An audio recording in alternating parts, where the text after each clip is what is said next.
जहां पहले साजिशों की परछाइयां हर किसी के रिश्ते पर हावी थीं, वहीं अब माहौल में अपनापन और सुकून नजर आने लगा था। इसका सबसे बड़ा कारण थी राध्या, जिसकी मासूमियत और सादगी ने धीरे धीरे सभी का दिल जीत लिया। दादी का अपनापन। एक दिन जब सब लोग हॉल में बैठे थे, तभी रजनी ने अनजाने में एक ऐसी सच्चाई सबके सामने रख दी जिसने सभी को भावुक कर दिया। उसने बताया कि किस तरह बचपन में गैस सिलेंडर फटने की वजह से राध्या ने अपने माता पिता को खो दिया था। उस हादसे के बाद से ही वह गैस जलाने और आग से बेहद डरती है। यह सुनते ही पूरा माहौल कुछ देर के लिए चुप हो गया।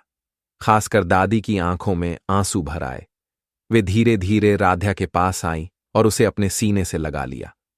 दादी ने कांपती आवाज में कहा, बेटा, वह तो एक अनहोनी थी, उसमें तुम्हारा क्या दोष।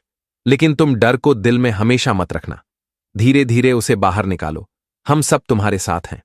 राध्या की आंखें भी भर आईं। उसने अपने हाथ जोड़कर कहा, दादी, मुझे डर लगता है, लेकिन मैं कोशिश करूंगी। अगर आप सबका साथ होगा तो मैं इस डर को जीत लूंगी। उस पल से दादी का राध्या के लिए प्यार और भी गहरा हो गया। वे उसे न सिर्फ बहू बल्कि पोती की तरह भी अपनाने लगी। प्रथम के लिए सहारा। धीरे धीरे राध्या का प्रभाव प्रथम पर भी पड़ने लगा। जहां पहले वह राध्या को केवल एक जिम्मेदारी मानता था, वहीं अब उसे महसूस होने लगा कि यह लड़की अलग है, सच्ची, सरल और दिल से साफ। कई बार जब प्रथम किसी परेशानी में उलझता तो राध्या बिना कुछ कहे उसके साथ खड़ी हो जाती। चाहे बिजनेस की समस्या हो या घर के छोटे मोटे झगड़े, राध्या ने हर बार उसे संभालने की कोशिश की।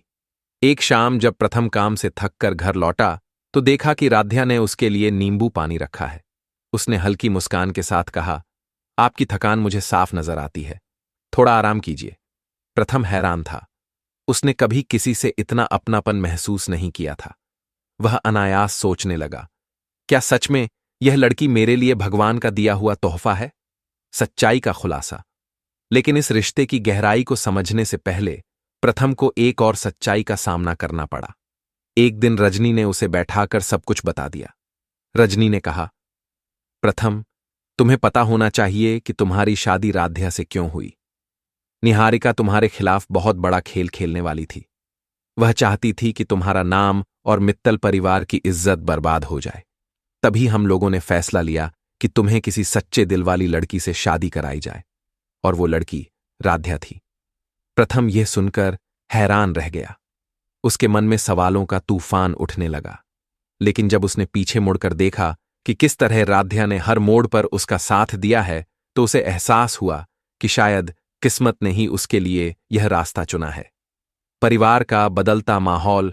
धीरे धीरे पूरा मित्तल परिवार राध्या को स्वीकार करने लगा।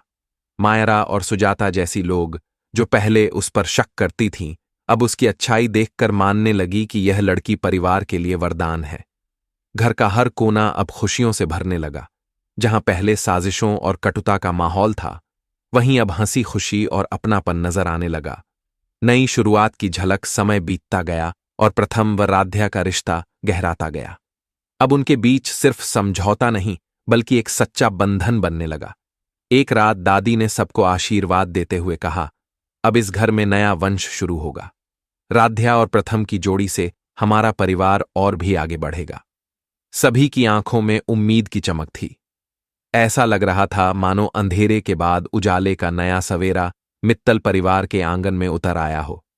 राध्या, जिसने कभी अपने माता पिता को खोने के दर्द को अकेले सहा था, अब एक नए परिवार में अपनी जगह बना चुकी थी। उसकी मासूमियत ने न सिर्फ दादी का दिल जीता, बल्कि प्रथम के जीवन में भी प्यार और विश्वास का नया अध्याय खोल दिया। आगे की कहानी अब राध्या और प्रथम के वंश की होगी, जहां उनका रिश्ता और भी मजबूत होगा और मित्तल परिवार में नए रंग देखने को मिलेंगे।